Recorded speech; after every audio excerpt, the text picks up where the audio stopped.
चलिए बच्चों, मैं प्रभात दुबे एक बार फिर से सभी बच्चों का अपने YouTube चैनल पर स्वागत करता हूं। और बच्चे कैसे हैं आप लोग? क्योंकि इधर देखा बच्चे ज्योग्राफी की क्लास किसी कारणवश 5-6 दिन मिस हो गई है आप लोगों को। अब ऐसा नहीं होगा बच्चे, अब लगातार आप लोगों को क्लासेस मिलती रहेंगी। और बच्चे आपको सुबह मॉर्निंग में पॉलिटी मिल रही है और इवनिंग में बच्चे इसका टाइम हमने चेंज किया है, 7 PM पर कर दिया है बच्चे। और नाइट में 9 PM पर आपको करेंट्स की भी क्लास मिल जाएगी। तो जितने बच्चे हो लगे हो बेटा, वो नाइट में भी 9 PM पर क्लास जरूर ले लेना। करंट्स की है, इंपॉर्टेंट करंट्स होता है और नंबर ऑफ क्वेश्चंस की संख्या वहां पर मैं बहुत ज़्यादा बढ़ा देता हूँ। ठीक है बेटा। एटमॉस्फेयर हम लोगों का चैप्टर चल रहा था जिसमें हमने बच्चे ट्रोपोस्फेयर फिनिश कर दिया था, यानी क्षोभ मंडल के बारे में जितने भी पॉइंट्स थे बेटा वो सारी मैंने बता दिया था। उसके बाद बच्चे याद रखना, हमने स्ट्रेटोस्फेयर भी बता दिया था जिसको हम समताप मंडल कहते हैं। क्लियर हो जाएगा। मैंने ओजोन का फॉर्मेशन भी बता दिया था कि ओजोन बनता कैसे है। ओजोन को बच्चे खाने वाली गैसों के बारे में भी मैंने आप लोगों को पूरा कंप्लीट करा दिया था। अब हम लोग बच्चे मध्य मंडल की तरफ चलेंगे, यानी तीसरा मंडल जो हमारा हो सकता है बच्चे इसको भी करा दिया था, लेकिन एक बार रिवीजन जरूरी होता है बच्चे, तो हम लोग रिवीजन कर लेते हैं बच्चे, है ना। तो अगर हम बात करें बच्चे मीजोस्फीयर की, चलिए, और उम्मीद है सारे बच्चे एक बार सारे बच्चों को शेयर जरूर कर दो बेटा, ताकि उन्हें पता चल जाए कि अब बच्चे टाइमिंग भी चेंज हो गया है और अब रेगुलर क्लासेस चलेंगी बच्चे, कोई मिस नहीं होगा। ठीक है। तो अगर हम बच्चे मीजोस्फीयर की बात करें, यानी कि बच्चे मीजोस्फीयर की अगर हम बात करें, मीजोस्फीयर की अगर हम बात करें तो आपको पता है सर, इसे हम मध्य मंडल कहते हैं। कौन सा मंडल कहते हैं? मध्य मंडल कहते हैं। हमने कहा कि 0 से जो 18 किलोमीटर होता है बच्चे वो हमारा क्षोभ मंडल होता है, 18 से 50 किलोमीटर हमारा समताप मंडल होता है, और 50 से जो 80 किलोमीटर होता है बेटा वो हमारा क्या होता है? मीजोस्फीयर होता है, जिसे हम मध्य मंडल कहते हैं। अब इसका जो पहला पॉइंट होगा बच्चे, ये 50 किलोमीटर से लेकर 80 किलोमीटर तक होगा बच्चे। क्लियर हो जाएगा। फिर हमने कहा था सर यहां पर जो डस्ट पार्टिकल होगा, यानी dust particle are not found बेटा। जो डस्ट पार्टिकल होता है, ध्यान दीजिएगा, जो डस्ट पार्टिकल होता है आर नॉट फाउंड बेटा। क्लियर हो जाएगा। यहां पर बच्चे धूल के जो कण होते हैं, जो डस्ट होता है, धूल कण होता है बच्चे, वो पाए नहीं जाते हैं। और आपको पता है जब धूल के कण नहीं पाए जाएंगे तो हमने कल बच्चे बताया था कि ये हमारी पृथ्वी है बच्चे, और पृथ्वी में ग्रेविटी होती है, तो ये समस्त चीजों को अपने आसपास बच्चे चीजों को अट्रैक्ट करके जमा कर लेती है कि नहीं कर लेती? बताओ जल्दी से सारे बच्चे बताओ। मैंने तो बता दिया ये वाला पॉइंट। जब यहां पर पार्टिकल्स की संख्या भाई ज्यादा हो जाएगी तो सोलर रेडिएशन तो होगा, लेकिन बच्चे यहां से देखिएगा टेरेस्ट्रियल रेडिएशन नहीं हो पाएगा, तो आसपास का बच्चे माहौल अत्यधिक गर्म हो जाएगा। क्लियर हो जाएगा। तो यहां पर गर्मी की संख्या है, लेकिन अगर ये डस्ट पार्टिकल ना हो बच्चे, ये डस्ट पार्टिकल ही ना हो, यानी ये अर्थ है सीधा सोलर बच्चे रेडिएशन हो रहा है और सीधा टेरेस्ट्रियल रेडिएशन हो रहा है। यही तो बुध ग्रह बताया था कि बुध ग्रह का अपना कोई वायुमंडल नहीं है, यानी एटमॉस्फेयर है ही नहीं है। तो जितना तेज वहां पर सोलर रेडिएशन होता है उतना ही बच्चे टेरेस्ट्रियल रेडिएशन होता है, यानी दिन में जितनी गर्मी रहती है उतना ही बुध पर रात में क्या हो जाती है? ठंडी हो जाती है। क्लियर। तो हमारा जो मध्य मंडल है बच्चे, तो यहां पर जब धूल के कण नहीं होंगे तो टेरेस्ट्रियल रेडिएशन भी होगा और सोलर रेडिएशन भी होगा। तो ये दोनों के कारण बच्चे यहां का जो टेम्परेचर होगा, तो लिख दो यहां पर यार, जिन बच्चों को ना हो, यहां पर सोलर रेडिएशन, यहां पर सोलर रेडिएशन, और आपको पता है ना इसे सौर विकिरण कहते हैं बच्चे। क्लियर हो जाएगा। और साथ में टेरेस्ट्रियल रेडिएशन, और टेरेस्ट्रियल रेडिएशन को हम पार्थिव विकिरण कहते हैं बच्चे। क्या कहते हैं? पार्थिव विकिरण कहते हैं। ये बात आप याद रखो। और जब ये दोनों होगा तो ये जो मंडल होगा ये बच्चे क्या होगा? कूल होगा बेटा, यानी कि सबसे ठंडी परत होगी बच्चे। ये याद रखिएगा, सबसे ठंडी परत होगी, सबसे ठंडी परत होगी बच्चे, ये पॉइंट्स आप याद रखोगे, क्लियर हो जाएगा, इंपॉर्टेंट है। पहला जो हमारा मंडल था क्षोभ मंडल, वहां पर टेम्परेचर वेरिएशन था, टेम्परेचर ज्यादा भी था, टेम्परेचर कम था, लेकिन ओवरऑल टेम्परेचर कम था। फिर हम समताप मंडल में गए और वहां देखा बच्चे कि यहां पर सौर विकिरण ज्यादा हो रहा था और ओजोन रेल बच्चे क्या थी, जो ओजोन लेयर हमारी थी उसके कारण, क्योंकि वो अवशोषण का काम करती थी, रिफ्लेक्ट कर देती थी, तो समताप मंडल का टेम्परेचर बढ़ गया। फिर हम जैसे समताप मंडल के ऊपर गए, मीजोस्फीयर में गए, तो देखा यहां पर सोलर रेडिएशन के साथ साथ बेटा टेरेस्ट्रियल रेडिएशन भी हो रहा है, और दोनों के कारण यहां का जो बच्चे परत है, यानी ये पर बच्चे टेम्परेचर वेरिएशन मिला, यहां पर गर्म मिला, यहां पर देखो टेम्परेचर माइनस में भी हो गया, क्लियर हो जाएगा। इसमें भी बच्चे कम था, यहां ज्यादा हो गया, यहां कम हो गया। तो सबसे ठंडी परत कौन सी हो जाएगी, तो आप बोलोगे सर मध्यमंडल हो जाएगा। सबसे ठंडी परत कौन सी हो जाएगी, मध्यमंडल। और अगर पूछा जाए बच्चे, एक क्वेश्चन और यहां पर जल्दी से लिख लो, अगर पूछा जाए कि मीजोस्फीयर के सबसे ऊपरी परत को क्या कहते हैं, मीजोस्फीयर की ऊपरी परत को बच्चे मेसोपॉज कहते हैं, मेसोपॉज कहते हैं, मोजोपॉज कहते हैं, ठीक है बच्चे।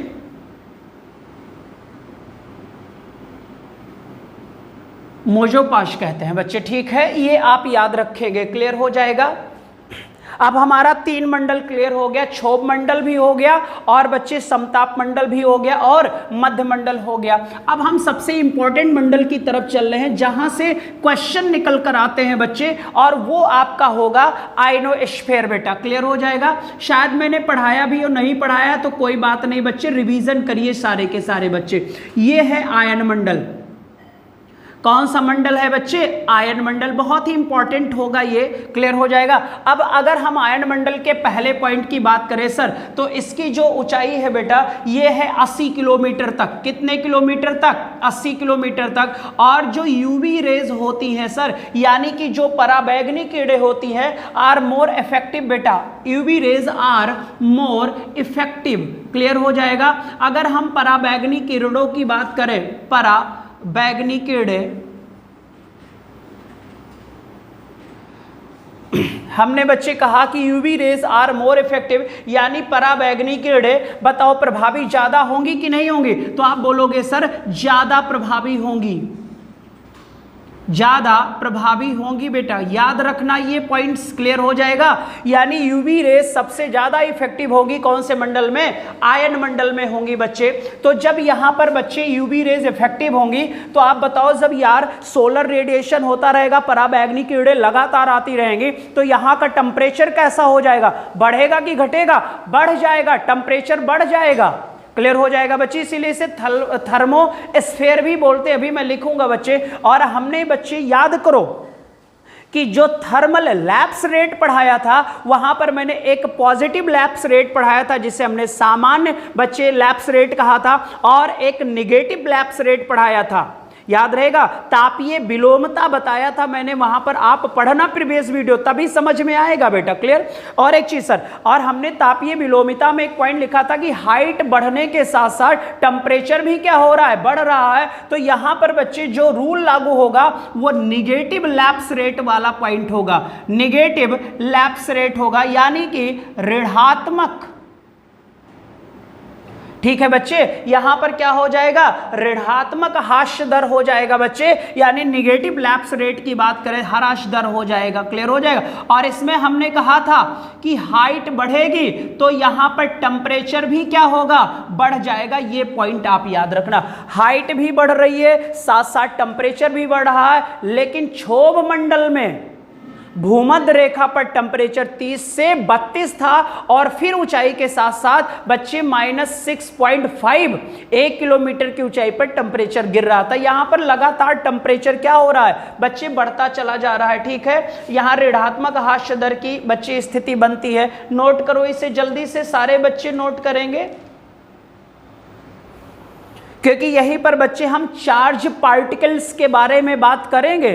पॉजिटिव चार्ज पार्टिकल्स और निगेटिव चार्ज पार्टिकल्स की जब हम बात कर लेंगे, तो फिर आपको पता है ना सर, सैटेलाइट सैटेलाइट को स्थापित किया जाता है बच्चे। अभी मैं सारी चीज़ें यहीं पर आपको बता दूंगा। अब तक जितना मैंने बताया उतनी बात बताओ समझ में आ गई कि नहीं आ गई। अगर मैं पूछूं कि पॉजिटिव बच्चे नहीं निगेटिव लैप्स रेट कहाँ काम करता है, तो हमने समताप मंडल में भी यही पॉइंट बताया था और फिर मैंने इसको बताया आयन मंडल में। बट अगर क्षोभ मंडल में लैप्स रेट की बात करेगा तो आप सामान्य लैप्स रेट टिक करोगे बच्चे, ये बात आप याद रखोगे। क्लियर? जल्दी से बताओ यहां तक चीजें समझ में आ गई, क्योंकि इधर अब टफ है थोड़ा सा और इंपॉर्टेंट भी है बेटा।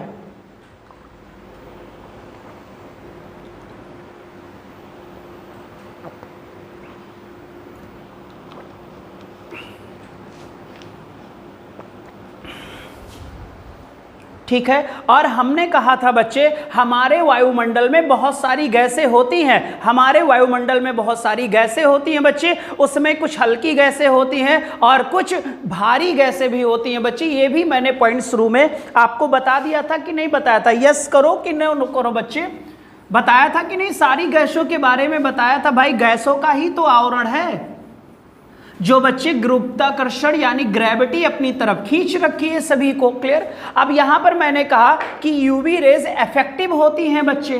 हमने अभी लिखा कि जो यूवी रेज होती है ये मोर इफेक्टिव होती है बच्चे। क्या होती है? और जब ये यूवी रेज इफेक्टिव होती है बच्चे, प्रभावी होती है, तो यहां पर गैसेस आयोनाइजेशन होता है बच्चे। लिखिएगा, गैसेस आयोनाइजेशन, गैसेस आयोनाइजेशन होगा बच्चे। ठीक है, यानी गैसों का यहां पर बेटा आयनीकरण हो जाता है। गैसों का क्या होगा? आयनीकरण होगा बच्चे।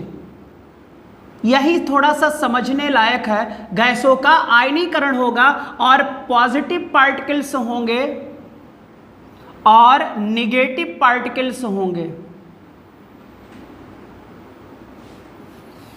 ठीक है, गैसों का आयन, अगर आपसे पूछूं कि सर आयन मंडल में गैसों का आयोनाइजेशन यानी गैसों का आयनीकरण क्यों होता है, तो आप बोलोगे सर यहां पर यूवी रेज यानी पराबैंगनी किरणें यानी पराबैंगनी किरणें मोर इफेक्टिव है, यहां पर प्रभावी बहुत ज्यादा है और किसी मंडल में यहां पर ज्यादा नहीं थी बच्चे। अब जब ये आयनीकरण होगा तो इलेक्ट्रिकल चार्ज पार्टिकल बनेंगे बच्चे। यहां से ध्यान दीजिएगा, क्या बनेंगे? इलेक्ट्रिकल चार्ज पार्टिकल्स बनते हैं। ठीक है बच्चे, इलेक्ट्रिकल चार्ज पार्टिकल बनते हैं बच्चे। इन्हें आप हिंदी में क्या बोलोगे? विद्युत आवेशित कण पाए जाते हैं बच्चे, बनते हैं विद्युत आवेशित कण।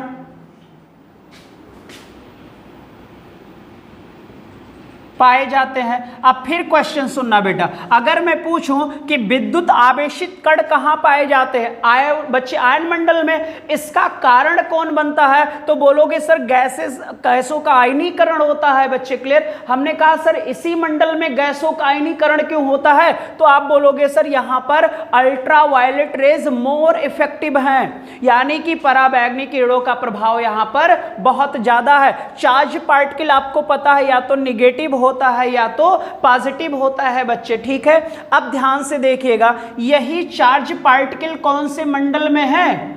आयन मंडल में है सर। क्लियर हो जाएगा। अब यहां पर मैं इसको बच्चे मिटाता हूं। ठीक है, ध्यान से इतना लिख लिया। अब ये जो चार्ज पार्टिकल है सर, इसी पर आगे क्लास को बढ़ाया जाए तो सारे बच्चे ध्यान से देख लो, क्वेश्चन भी निकल कर आया है, सीटेट में भी क्वेश्चन आया था बच्चे। अब ये जो चार्ज पार्टिकल हैं सर, ये जो चार्ज पार्टिकल है, अब यहां पर बच्चे क्या निकला? सन निकला। अब सन मतलब सूरज, और सूरज भगवान ने क्या किया बच्चे? यूवी रेज छोड़ दिया। अल्ट्रावायलेट रेज जब आएंगी तो आपको पता है सर किस पर पड़ेंगी? इन पार्टिकल्स पर पड़ेंगी जो कण होंगे, और ये कण होंगे जो चार्ज पार्टिकल होंगे बच्चे। और जब कण पर ये लाइट पड़ेगी तो यहां पर बताओ लाइटिंग उत्पन्न होगी कि नहीं? यहां से निकलेगा रंगीन प्रकाश।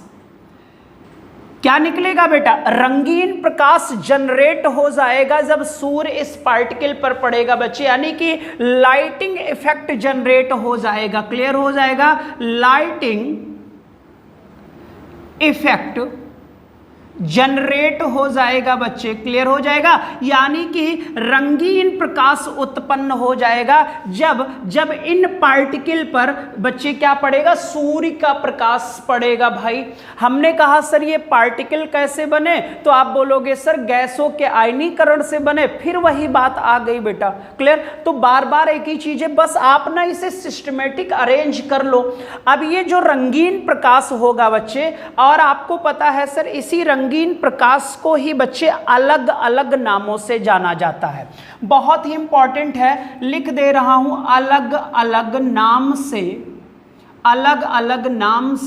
जाना जाता है।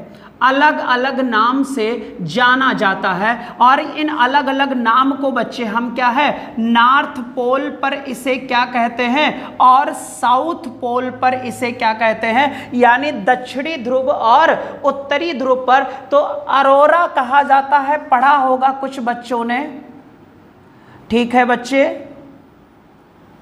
अरोरा कहा जाता है बच्चे। एक जगह बोरियालिस होता है, एक जगह बच्चे ऑस्ट्रियालिस होता है बच्चे, ये याद रखिएगा। बोरियालिस, ऑस्ट्रियालिस, बहुत ही इंपॉर्टेंट पॉइंट है, नोट करो कहीं अच्छे से। ये हमारा बच्चे उत्तरी ध्रुव है और ये हमारा दक्षिणी ध्रुव है बेटा। अभी मैं बताता हूं बच्चे, इससे अरोरा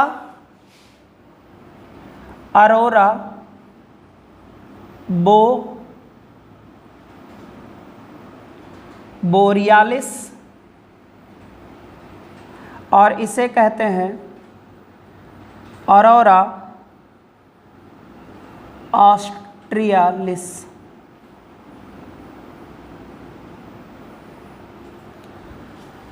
सारे बच्चे इन दोनों को नोट करो, फिर मैं आगे बताता हूं बच्चे, बहुत अच्छे से बता दूंगा, आप याद रखोगे इसे जीवन भर।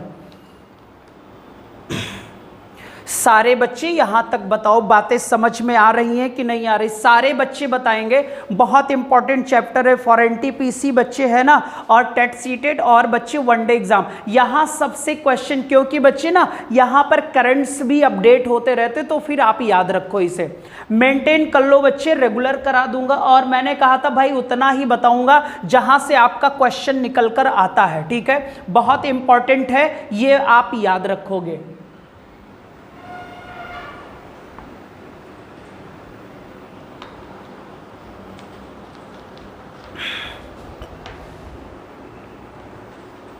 ध्यान से देखिएगा, आयन मंडल की ऊंचाई बच्चे 80 किलोमीटर तक है। यहां पर अल्ट्रावायलेट रेज मोर इफेक्टिव हैं, सबसे ज़्यादा प्रभावी हैं बच्चे। अल्ट्रावायलेट रेज के प्रभावी होने के कारण यहां पर गैसों का आयनीकरण हो जाता है। जब गैसों का आयनीकरण होता है तो बच्चे पार्टिकल्स टूट जाते हैं निगेटिव पार्टिकल्स और पॉजिटिव पार्टिकल्स में। क्लियर हो जाएगा? जब इन्हीं पार्टिकल्स पर बेटा, इन्हीं पार्टिकल्स पर जो चार्ज पार्टिकल्स होते हैं, इन्हीं पार्टिकल्स पर बेटा जब सूर्य का अल्ट्रावायलेट रेज पड़ता है तो पार्टिकल पर पड़ने के कारण बच्चे आपको पता है ये इधर उधर फट जाते हैं, तो यहां पर लाइटिंग इफेक्ट जनरेट हो जाता है, यानी रंगीन प्रकाश उत्पन्न हो जाता है।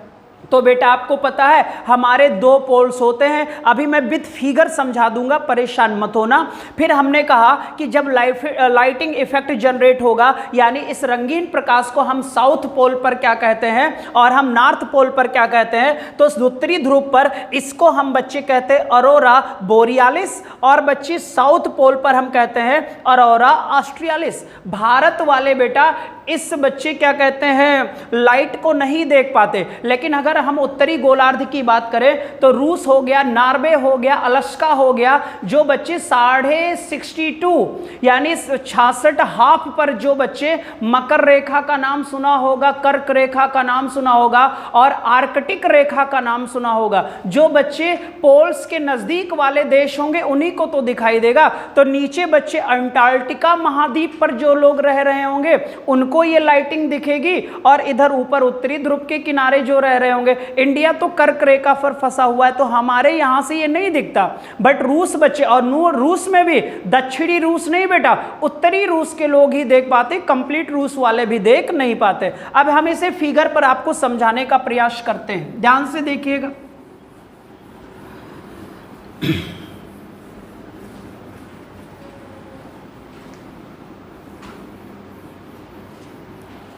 ध्यान से देख लीजिएगा, बहुत इंपॉर्टेंट होगा बच्चे। जैसे मान लेते हैं बेटा ये हमारी पृथ्वी है, हमारी अर्थ है, ठीक है, और अर्थ का बच्चे आपको पता है ये पूरा एटमॉस्फेयर है और इसी एटमॉस्फेयर में सर क्या है कि ये जो हमारा है ये हमारा आयन मंडल है। कौन सा मंडल है बेटा? आयन मंडल है। हमने आयन मंडल की ऊंचाई कितनी बताई? 80 किलोमीटर बताई बच्चे। कितने किलोमीटर बताई? 80 किलोमीटर बताई बच्चे। ये हमारी पृथ्वी है, ये हमारा बच्चे क्या है? पोल है। साउथ पोल है कि नॉर्थ पोल है? जल्दी से बताओ बच्चे। ये हमारा नॉर्थ पोल हो जाएगा। क्लियर हो जाएगा? ये जब नॉर्थ पोल हो जाएगा तो ये बच्चे क्या हो जाएगा? साउथ पोल हो जाएगा। क्लियर हो जाएगा? ये हमारा साउथ पोल हो गया। और आपको पता है कि भारत देश तो यहाँ है, लेकिन बच्चे ये जो 66.5 वाला है ये आर्कटिक है और ये 66.5 वाला क्या है? अंटार्कटिक है बेटा। क्लियर हो जाएगा? क्लियर हो गया ना, बताया था। और ये भूमध्य रेखा है 0 डिग्री वाला।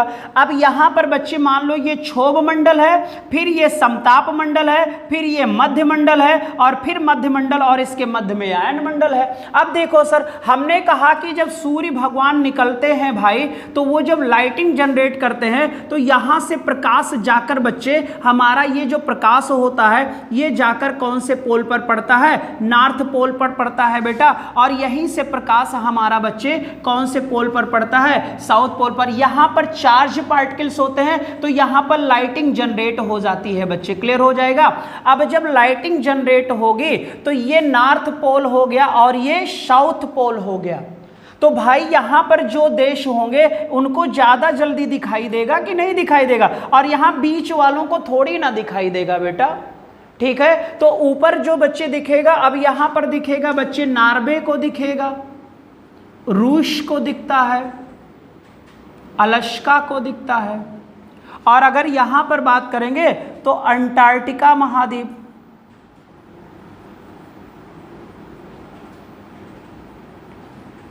कौन सा महाद्वीप? अंटार्कटिका महाद्वीप के लोगों को दिखेगा बच्चे। यही था, यानी जो बच्चे 66.5 डिग्री हाफ नॉर्थ वाले होंगे और साउथ वाले होंगे इनको ज्यादा दिखाई देगा बेटा। ठीक है, और बीच वाले को भाई नहीं दिखता। यहां पर इंडिया है, आपको पता ही है, उत्तरी गोलार्ध में है, और अगर यहीं से बांट लो तो पूर्वी देशांतर पर है। सारे बच्चों को पता है ना?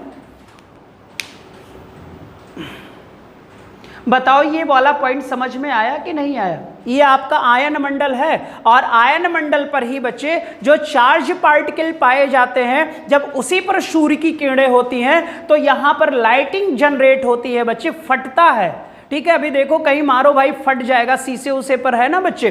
तो यहां पर जो लाइट जनरेट होती है उसे हम अरोरा बोरियालिस कहते हैं। यहां पर जो लाइट जनरेट होती है उसे हम अरोरा ऑस्ट्रियालिस कहते हैं बच्चे। तो जो इसके करीब होंगे सर उन्हें दिखेगा। तो अंटार्कटिका महाद्वीप बच्चे 66.5 साउथ में है, तो यहां दिख जाएगा 66.5 बच्चे हाफ नॉर्थ में। आपको पता है सर नॉर्वे रूस वाले लोग हैं, इन लोगों को भारत वाले तो कर्क रेखा पर फंस गए बेटा, इस वजह से उन्हें दिखाई नहीं देगा बच्चे। क्लियर हो जाएगा? सारे बच्चे बताओ इतना पॉइंट समझ में आया कि नहीं आया? जल्दी से बताओ बेटा।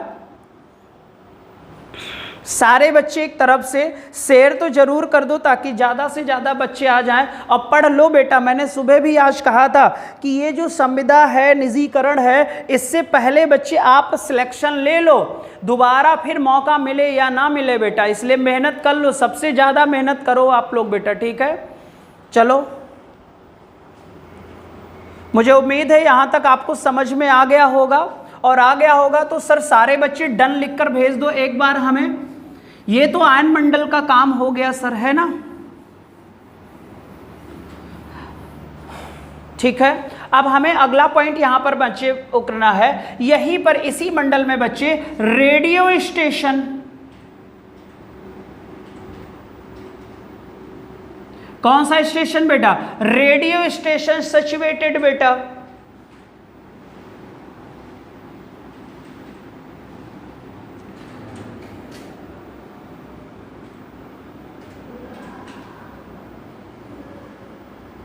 यानी इसी मंडल में हम रेडियो स्टेशन स्थापित करते हैं बच्चे, चार्ज पार्टिकल के कारण बेटा। क्योंकि यहां पर क्या लिख देना अगर नहीं समझ में आएगा, क्यों करते हैं बच्चे, तो कारण होता है बच्चे यहां पर चार्ज पार्टिकल हैं,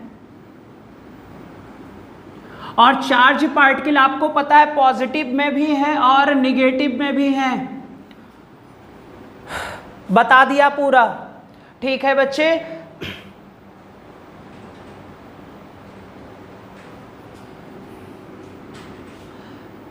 क्योंकि रेडियो स्टेशन यहीं पर स्थापित क्योंकि है चार्ज पार्टिकल पाए जाते हैं और रिफ्लेक्ट रेडियो बेस बच्चे, यानी रेडियो तरंगों का परिवर्तन करते हैं लोग, रेडियो तरंगों को परिवर्तित करते हैं। रेडियो तरंगों को ये चार्ज पार्टिकल क्या करते हैं बच्चे? परिवर्तित कर देते हैं बच्चे। रिफ्लेक्ट रेडियो वेव्स है ना, लिख लेना बच्चे, रिफ्लेक्ट रेडियो वेव। बताता हूं बच्चे, रिफ्लेक्ट रेडियो वेव बच्चे है ना, तो यहां पर रेडियो स्टेशन स्थापित कर देते हैं सर जी। क्लियर हो जाएगा? अब ध्यान से देखो सर, ध्यान से देखो, मान लो ये कोई पार्क है भाई और आप लोग पार्क में बैठे हुए हो, क्लियर हो जाएगा। और मान लो ये आपका घर भी है बच्चे, आप घर में बैठे हुए हो और घर में टीवी वगैरह लगी है सर, या बच्चे आप कहीं पार्क में बैठे हुए हो और किसी को फ़ोन करना है, किसी खास आदमी को फ़ोन करना है। अब ये खास आदमी कौन है ये आप लोग डिसाइड करो। या मान लो कोई आदमी बोर हो रहा था बच्चे और इसने सर FM की फ्रिक्वेंसी सेट कर दिया कि FM हमें 92.7 पकड़ाना है। अब ये जो 92.7 है ये आपकी फ्रीक्वेंसी ही तो हो गई बच्चे, और हमने कहा कि रेडियो स्टेशन कहाँ है? आयन मंडल में है। अब यहां से जब आप ये फ्रीक्वेंसी सेट करोगे सर, तो यहां से सीधी फ्रीक्वेंसी कहाँ जाएगी? आयन मंडल में जाएगी। और जब ये फ्रीक्वेंसी आयन मंडल में पहुंची तो यहां देखो रेडियो स्टेशन स्थापित है, चार्ज पार्टिकल है। ये पार्टिकल बच्चे रेडियो तरंगों को क्या कर देते? रिफ्लेक्ट कर देते वापस। तो यहां से बच्चे क्या होगा? ये रेडियो तरंगे वापस रिफ्लेक्ट हो जाएंगी, और जो फ्रीक्वेंसी आपने सेट किया है वहां पर आप देखते हो सर ना म्यूजिक का मजा लेने लगते हो ना, गाना बजने शुरू हो जाते हैं।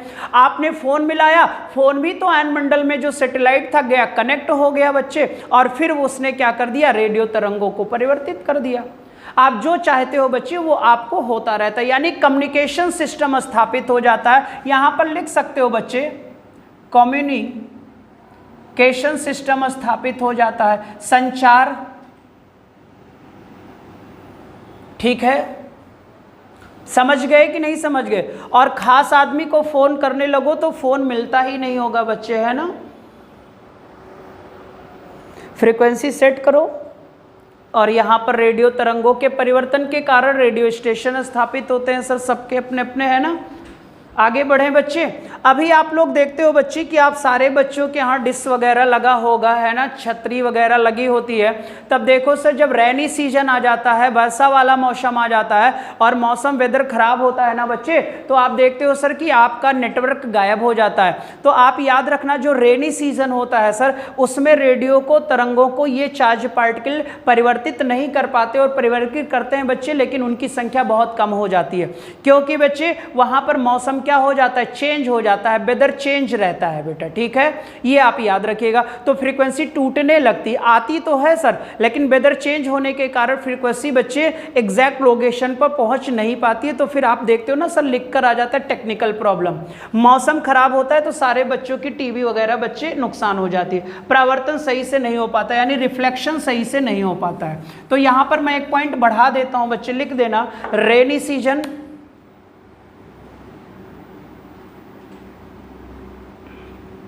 अगर हम वर्षा का मौसम देखें बच्चे, अगर हम वर्षा मौसम में देख लें बच्चे, तो यहां पर बाइंड लिख दो बच्चे, रिफ्लेक्शन नॉट कंडक्ट।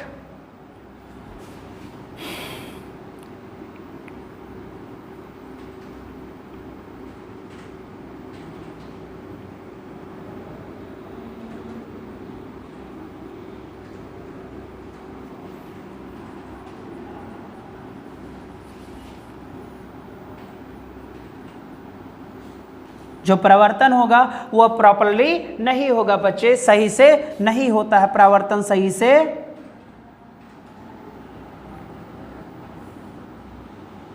नहीं होता है। जल्दी से बताओ ये वाले पॉइंट समझ में आ गए कि नहीं आ गए? जल्दी से एक तरफ से बेटा क्लियर हो जाएगा। एक तरफ से सारे बच्चे बताओ समझ में आया कि नहीं आया, क्योंकि बस यही इंपॉर्टेंट था यहां पर बेटा।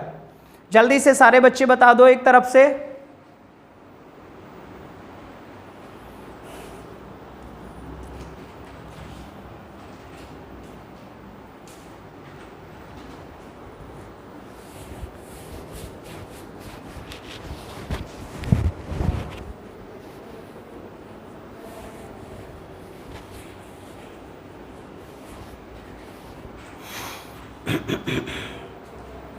उम्मीद है सारे बच्चों को समझ में आ गया होगा भाई। अगर समझ में आ रहा है तो इसके क्वेश्चन मैं गारंटी लेता हूं कभी आपके फंसने वाले बेटा नहीं है। ये बात आप याद रखो बेटा, चीजें बहुत होती हैं, लेकिन हम चुनिंदा टॉपिक को अगर तैयार कर लें जहां से नंबर आप क्वेश्चन निकल कर आते हैं, तो फिर आपको कभी दिक्कत नहीं होगी सर। हमने यहाँ चार्ज पार्टिकल के बारे में भी आपको बता दिया, रेडियो स्टेशन के बारे में भी बता दिया। चार्ज पार्टिकल के बनने का कारण गैसों का क्या होता है? आयोनाइजेशन होता है। गैसों का आयोनाइजेशन ही क्यों होता है सर? तो आप बोलोगे सर यहाँ पर अल्ट्रावायलेट रेज मोर इफेक्टिव है, प्रभावी ज़्यादा है, ठीक है। और हाँ सर, इसी आयन स्फीयर को बच्चे, यानी आयन स्फीयर से जितना भी ऊपर पार्ट होगा उसे हम थर्मोस्फीयर भी कहते हैं। तो कहीं लिख देना बच्चे, आयन मंडल के आगे थर्मोस्फीयर, थर्मोस्फीयर भी लिख देना बच्चे।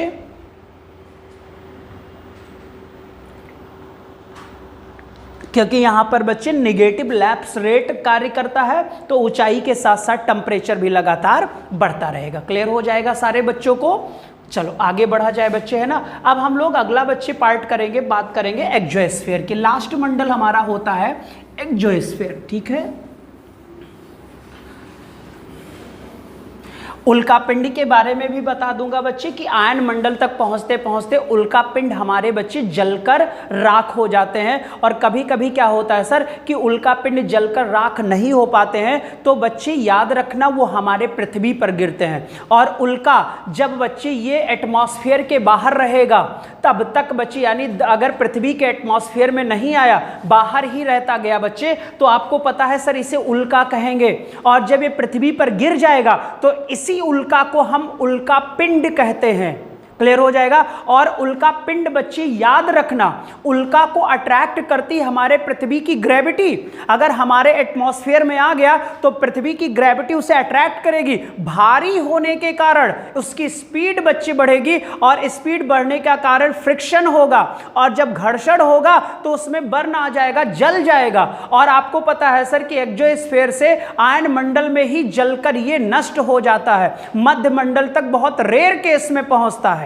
क्लियर हो जाएगा, क्योंकि मध्य मंडल का तो टेम्परेचर क्या है, माइनस में रहता है बच्चे, ठीक है। और मान लो सर कोई उल्का वर ना हो पाया, तो उसका एक पार्ट जब पृथ्वी पर आएगा, तो आपको पता है पृथ्वी के पोल्स पर, आपने पढ़ा होगा पृथ्वी के पोल पर ग्रेविटी सबसे ज्यादा होती है, तो सबसे ज्यादा उम्मीद होती है कि बच्चे पोल्स की तरफ गिरेंगे। लेकिन कभी कभी क्या होता है, यही उल्कापिंड बीचों बीच में गिर जाते हैं। जैसे भी कुछ दिन पहले बिहार में भी गिरा था बेटा, और कई सालों पहले बेटा आपने महाराष्ट्र का नाम सुना होगा।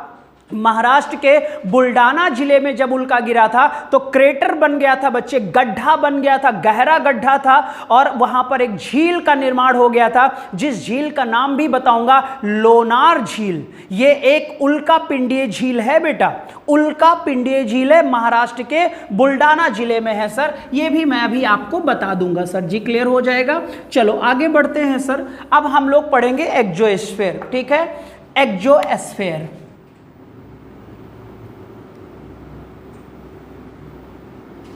यानी वही मंडल, वायुमंडल। क्लियर हो जाएगा। और हमने कहा था सर इसकी जो है ये 640 किलोमीटर से क्या होगी, ऊपर होगी बच्चे कि नहीं होगी, 640 किलोमीटर से। और अगर ऊपर जाना चाहो तो 10,000 किलोमीटर तक, लेकिन 32,000 किलोमीटर 3200 किलोमीटर तक ही बच्चे इसको हम मानते हैं। ठीक है। अब ये 640 के ऊपर है बच्चे। अगर यहाँ पर आपको पूछा जाए, कुछ बच्चे पूछ लेते सर कौन कौन सी गैसें पाई जाती हैं, तो आप जल्दी से आंसर दो। फर्स्ट स्टेज की कौन कौन सी गैस मैंने बताई थी आप लोगों को, जल्दी बताओ। फर्स्ट स्टेज की जो गैस हमने बताई थी वो हमने हाइड्रोजन बताया था। क्या बताया था? हाइड्रोजन के साथ साथ हमने हीलियम बताया था। तो एक्सोस्फीयर में दो गैस बच्चे पाई जाती हैं, एक हाइड्रोजन पाया जाता है और एक हीलियम पाया जाता है। ये बात आप याद रखोगे बच्चे, क्लियर हो जाएगा। और यहां पर भी बच्चे जो लैप्स रेट काम करेगा वो निगेटिव लैप्स रेट काम करेगा, यानी कि ऋणात्मक ह्रास दर।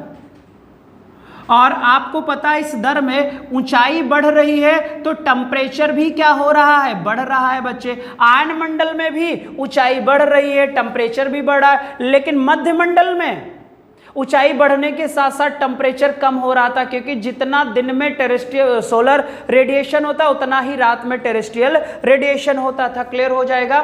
फिर बच्चे यहां पर आर्टिफिशियल सैटेलाइट स्थापित होते हैं।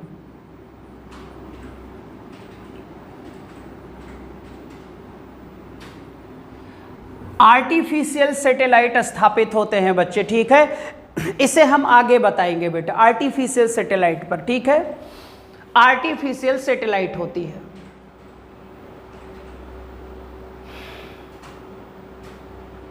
आर्टिफिशियल सैटेलाइट होती है बच्चे। ठीक है, ये हमारा होता है एक्सोस्फीयर बेटा। रेडियो स्टेशन कहाँ होता है, तो आप बताओगे सर आयनोस्फीयर में होता है। आर्टिफिशियल सैटेलाइट कहाँ होता है, तो आप बोलोगे बच्चे आपके एक्सोस्फीयर में होता है। एक्सोस्फीयर में कौन कौन सी गैसें पाई जाती हैं, हाइड्रोजन और बच्चे हीलियम पाई जाती है। कौन सी बच्चे लैप्स रेट कार्य करती है, पॉजिटिव की नेगेटिव, तो आप बोलोगे sir negative thermal wrap rate कार्य करती है बच्चे। ठीक है, लैप्स रेट काम करती है। ये हमारा एक्सोस्फीयर हो गया सर। ये हमारा क्या हो गया, एक्सोस्फीयर भी बच्चे क्या हो गया, फिनिश हो गया बच्चे, फिनिश हो गया। क्लियर हो जाएगा। आप बताओ इतनी बात समझ में आई कि नहीं आई, जल्दी से बताओ बेटा। फिर हम थोड़ा सा उल्का पिंड के बारे में भी बात कर लें।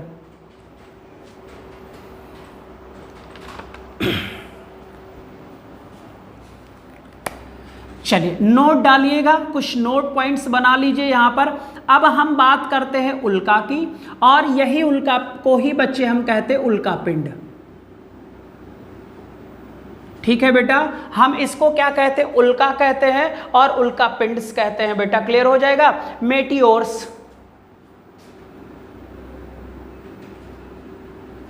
उल्का को हम क्या कहते हैं बच्चे, मेटियोर्स कहते हैं। क्लियर हो जाएगा।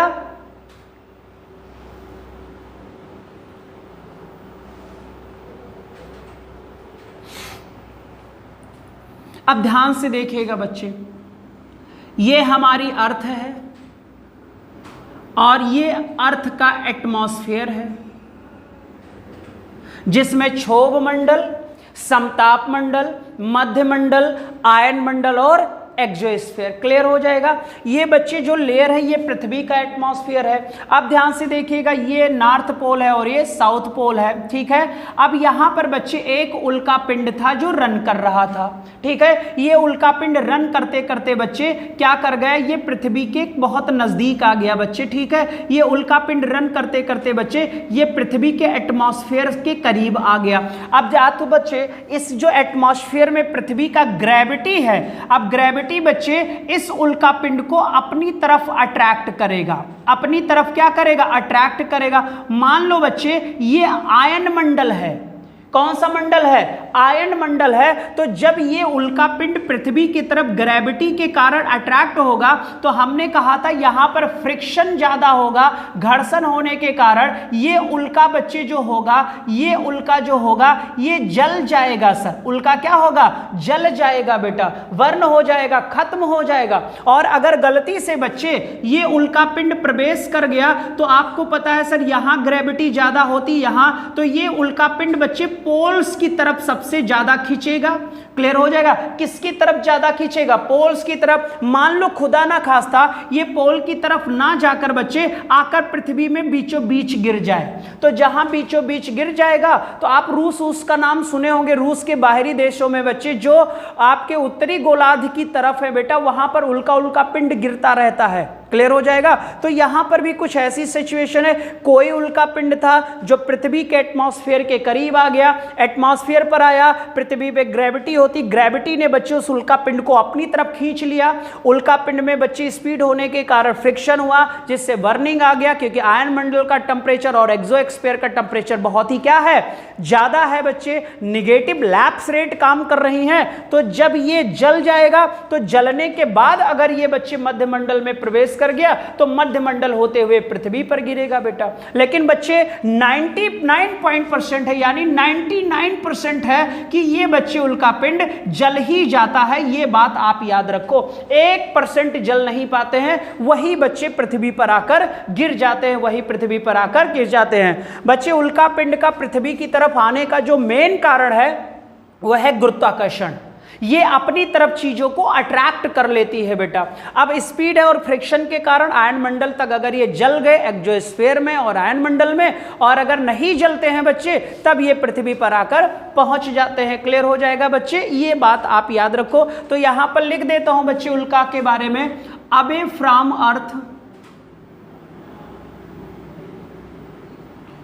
ठीक है बच्चे। दूसरा पॉइंट क्या होगा? दूसरा पॉइंट में अगर लिख दो बच्चे, entered in the earth atmosphere, enter in the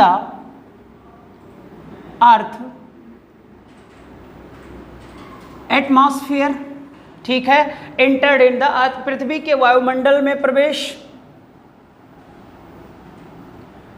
पृथ्वी के वायुमंडल में क्या कर जाएगा? प्रवेश कर जाएगा, एक्सोस्फीयर में आएगा, टेम्परेचर ज्यादा है, जलने लगेगा, और आयन मंडल में पहुंचते पहुंचते जलकर क्या हो जाएगा? फिनिश हो जाएगा बच्चे। और यहां पर घर्षण के कारण, ठीक है,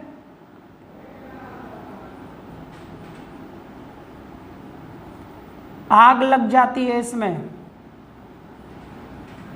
किसके कारण? घर्षण के कारण बेटा।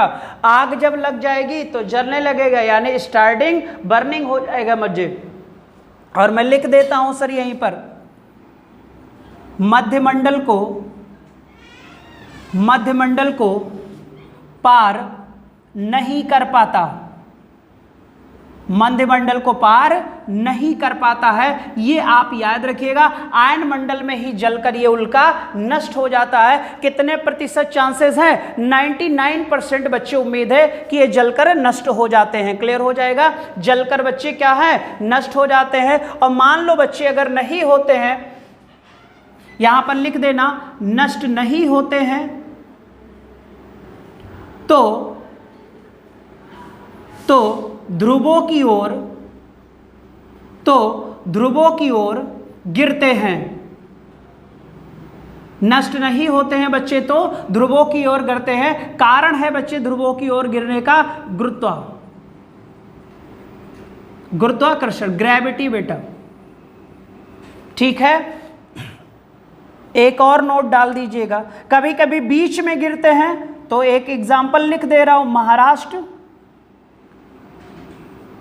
ये देख लेना बेटा, बुल्डाना जिला है शायद, बुल्डाना जिला, लोनार झील, ये एक उल्कापिंडीय झील है। उल्का पिंड है। मैंने कहा कि जब यहां पर है तो इसे उल्का कहेंगे, जब ये पृथ्वी पे आएगा बच्चे तब इसे हम क्या कहेंगे? उल्का पिंड कहेंगे। क्या कहेंगे बेटा? उल्का पिंड कहेंगे। बताओ ये बात समझ में आ गई कि नहीं आई? सारे बच्चे एक तरफ से डन करो, सारे बच्चे एक तरफ से, सारे बच्चे एक तरफ से डन करिए। समझ में आया कि नहीं आया? हमारे पृथ्वी का अपना एटमॉस्फेयर है, सबसे बाहरी बच्चे जो मंडल है उसे हम एक्सोस्फीयर करते हैं। 10,000 किलोमीटर तक है। अब ये कितनी ऊंचाई पर है भाई नहीं पता, लेकिन अगर ये एक्सोस्फीयर के करीब आएगा तो ये ग्रेविटी अपनी तरफ उल्का को बच्चे क्या करेगी? अट्रैक्ट करेगी। तो जो एस्फीयर में भी टेम्परेचर हाई है और आयन मंडल में भी हाई है। टेम्परेचर बढ़ने के साथ साथ बच्चे फ्रिक्शन के कारण इसमें क्या होगा? जलने लगेगा उल्का, और उम्मीद है बच्चे 99% कि ये जलकर क्या हो जाएंगे? नष्ट हो जाएंगे। मान लो बच्चे अगर ये नष्ट नहीं होते हैं, पृथ्वी पर गिरते हैं, तो पहली चीज तो पृथ्वी के पोल पर गिरेंगे, क्योंकि पोल पर ग्रेविटी की संख्या बच्चे क्या होती है? ज्यादा होती है। मान लो खुदा ना खास्ता ये रास्ता भटक गए बेटा, तो ये बीचों बीच भी गिर सकते हैं, जैसे महाराष्ट्र में भी गिरा था और बुल्डाना जिला लोनार झील बनकर तैयार हो गई थी। अभी कुछ दिन पहले बिहार में भी गिरा हुआ था नीतीश कुमार जी के कार्यकाल में बेटा। ठीक है, तो ये चीज याद रखिएगा, गिरेगा तो उल्का पिंड और नहीं तो बच्चे उल्का होगा। ठीक है, अब ये बच्चे एस्टेरॉइड्स चलो बताएंगे, आगे बताएंगे बच्चे, पार्ट्स होते हैं सब।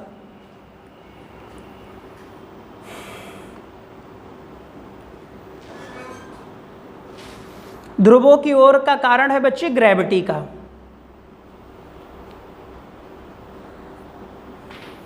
ठीक है, अब हमें एक पॉइंट और पढ़ लेना, चुंबकीय मंडल, बस खत्म हो जाएगा सर। ये पढ़ा होगा आप लोगों ने, फिजिक्स का पार्ट है, थोड़ा सा है बच्चे।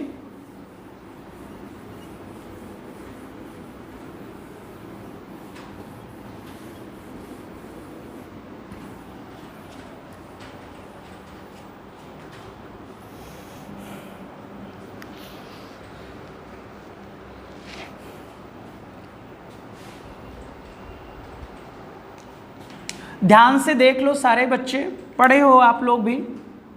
ये हमारी अर्थ है बेटा,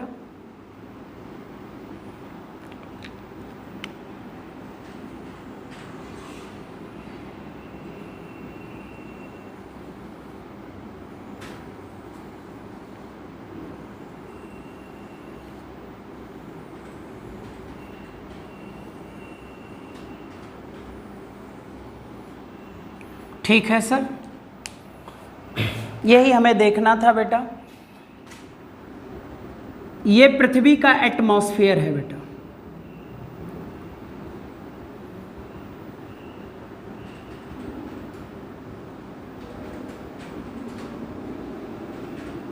ये पृथ्वी का क्या है बेटा? एटमॉस्फेयर है, याद रखिएगा बच्चे। ठीक है, इसे हम कहते हैं सर, ये जो लाल कलर से हमने बनाया है इसे मैग्नेटोस्फीयर कहते हैं। क्या कहते हैं बेटा? मैग्नेटोस्फीयर कहते हैं। क्या कहते हैं? मैग्नेटोस्फीयर कहते हैं बच्चे। ठीक है, क्योंकि पृथ्वी का भी तो अपना एक मैग्नेटिक फील्ड होता है बच्चे। ठीक है, अब ध्यान से देखना सर, ये जो हमारी सूर्य है, अब सूर्य क्या करेंगे बच्चे? कुछ ब्रह्मांडीय रेज,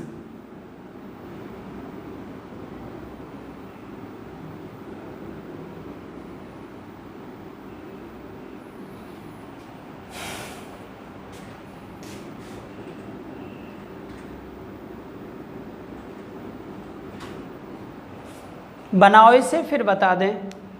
एक कॉस्मोस रेज होती हैं बच्चे,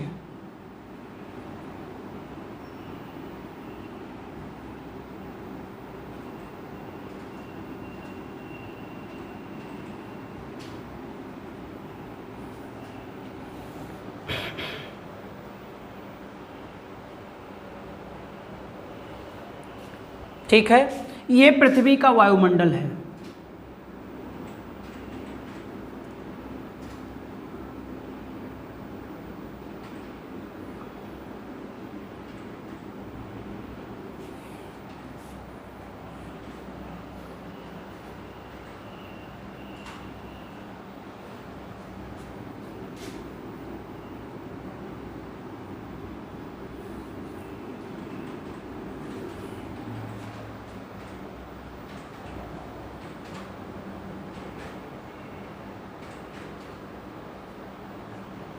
ठीक है, अब ध्यान से देखो बेटा, पृथ्वी का अपना एक मैग्नेटिक फील्ड वाला एरिया भी है सर, ठीक है, और उस मैग्नेटिक फील्ड के अंदर का जितना भी पार्ट है, जो बच्चे पृथ्वी की ग्रेविटी अपने सारे पार्टिकल्स को अपनी तरफ अट्रैक्ट कर रखी है, ये सारे के सारे एटमॉस्फेयर हैं, ये पृथ्वी का अपना वायुमंडल है सर, ठीक है। वायुमंडल के ऊपर बच्चे पृथ्वी का अपना एक मैग्नेटिक फील्ड वाला एरिया होता है, ये देखिए मैंने मैग्नेटिक फील्ड वाला एरिया बना दिया बच्चे। और एक चीज़ बताएं सर, फिगर में हम लोग सर नॉर्थ पोल ऊपर करते हैं, साउथ पोल नीचे, लेकिन अगर हम स्पेशली बच्चे स्ट्रक्चर की बात करें तो हमारा साउथ पोल ऊपर है, इंटरनल अगर हम बात करें तो हमारा नॉर्थ पोल क्या है, नीचे है। तो पृथ्वी का अपना मैग्नेटिक फील्ड है बच्चे, और इसे हम मैग्नेटोस्फीयर कहते हैं। अब ध्यान से अगर हम देख लें यहाँ पर कि ये पृथ्वी का यहाँ तक तो वायुमंडल हो गया सर, और यहाँ तक बच्चे मैग्नेटिक क्षेत्र हो गया पृथ्वी का, ठीक है। अब यहाँ पर देखो सर, ये मैग्नेटिक एरिया हो गया इतना, ये हमारे पृथ्वी का वायुमंडल हो गया।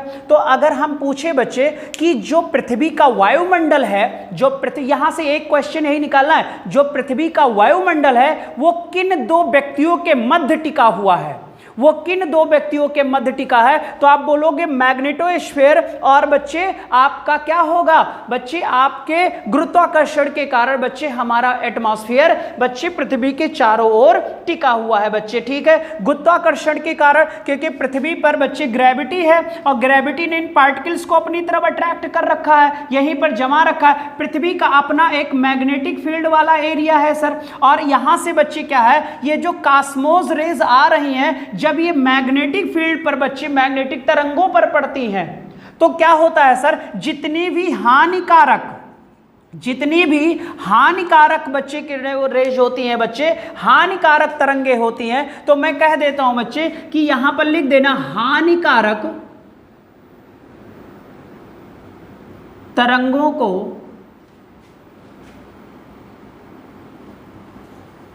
लौटाने का कार्य करती है। देख नहीं रहे बच्चे, लौट जा रही है सारी तरंगे, जो हानिकारक तरंगे हैं वो इन्हें वापस करने का भी कार्य करती हैं बच्चे। और लिख देना सर, वायुमंडल चारों ओर चुंबकीय मंडल, गुरुत्वाकर्षण, चुंबकीय मंडल गुरुत्वाकर्षण के कारण टिका है। तो आप कह सकते हो कि जो पृथ्वी का अपना मैग्नेटिक फील्ड है बच्चे, ये कॉस्मोस रेज से हमें बचाने का भी कार्य करती है बच्चे, हानिकारक किरणों को ये वापस कर देती है बच्चे, जो टकरा जाती है इससे। क्लियर हो जाएगा।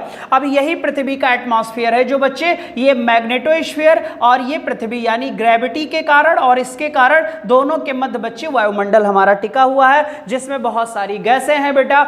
हमने सब कुछ आपको बता दिया है बेटा। क्लियर हो जाएगा। अब बताओ यार, इतनी बात समझ में आ गई कि नहीं आ गई? अब इसके हमें क्वेश्चन कराने हैं बच्चे। क्या कराने हैं? क्वेश्चन कराने हैं बच्चे, ठीक है। अगर मैं पूछूं कि सूर्य और पृथ्वी के मध्य बच्चे कौन काम करता है, तो आप बोलोगे मैग्नेटोस्फीयर होता है बच्चे। क्या होता है? मैग्नेटोस्फीयर होता है। सूर्य और एटमॉस्फेयर के मध्य में भी बच्चे मैग्नेटोस्फीयर, इसका काम क्या होता है मैग्नेटोस्फीयर का? कॉस्मोस रेज को ये परावर्तित करने का काम करती है, यानी हानिकारक तरंगों को लौटाने का कार्य करती हैं। वायुमंडल चारों ओर है चुंबकीय मंडल के कारण, और ग्रेविटी इधर अपनी तरफ अट्रैक्ट कर रखी है। एक लेयर बच्चे हमारा मैग्नेटोस्फीयर का भी बन गया, ठीक है। ये बात बताओ समझ में आ गई कि नहीं आ गई? मैंने फिगर पे भी आपको समझा दिया बच्चे, और हमारा सारा का सारा जो एटमॉस्फेयर था वो फिनिश हुआ बेटा। एटमॉस्फेयर जो था हमारा वो क्या हो गया? फिनिश हो गया बच्चे। अब बताओ, यहां से हमें सिर्फ क्वेश्चन कराना है बेटा, और मैं एनी टाइम, क्लास तो रेगुलर है ही है बच्चे, मैं कभी भी किसी भी दिन भी क्वेश्चन कराना शुरू कर दूंगा। तो जो भी 5-6 बच्चे क्वेश्चन है, आपके 5-6 क्वेश्चन बच्चे वीडियोस जो हमने बनाए हैं, वो आपका बच्चे भारत की भौगोलिक स्थिति बता दिया, कितनी बच्चे सटे राज्य हैं, ये सब मैंने कंप्लीट कर दिया। उसे भी आप देखिए। और फिर बच्चे हमने क्या कर दिया? एटमॉस्फेयर फिनिश कर दिया बेटा, ठीक है। तो इन दोनों के करीब जो 30-40 क्वेश्चन होंगे, स्मार्ट क्वेश्चन होंगे, वो मैं कभी भी किसी भी दिन आपको दे सकता हूं बच्चे। तो यहां तक आप कंप्लीट जरूर रखो, ठीक है। जो नहीं समझ में यहां पर आया होगा आप हमें इनबॉक्स में मैसेज जरूर डाल दीजिएगा, ताकि मैं अगले दिन बच्चे उसे समझाने का प्रयास करूं, ताकि आपके कोई डाउट ना रह जाए, ठीक है बेटा। चलो आज यहीं तक है बच्चे क्लास। चलो बाय बाय, टेक केयर बेटा, है ना। सारे बच्चों को गुड नाइट, और 9 बजे जरूर मिलना बच्चे। मैं देखूंगा कि 9 बजे कितने लोग करंट पॉइंट्स पढ़ते हो, ठीक है। मैं 9 PM पर वीडियो डालूंगा बच्चे, ठीक, ताकि आपको पर डे 3 क्लास मिल जाए और इसका भरपूर लाभ उठा लो बेटा, ठीक है। लाइक शेयर तो जरूर कर दिया करो भाई, इतना आपका फंडामेंटल ड्यूटीज है। चलो बच्चे बाय बाय, टेक केयर बेटा, सारे बच्चों को बाय बच्चे, ठीक है।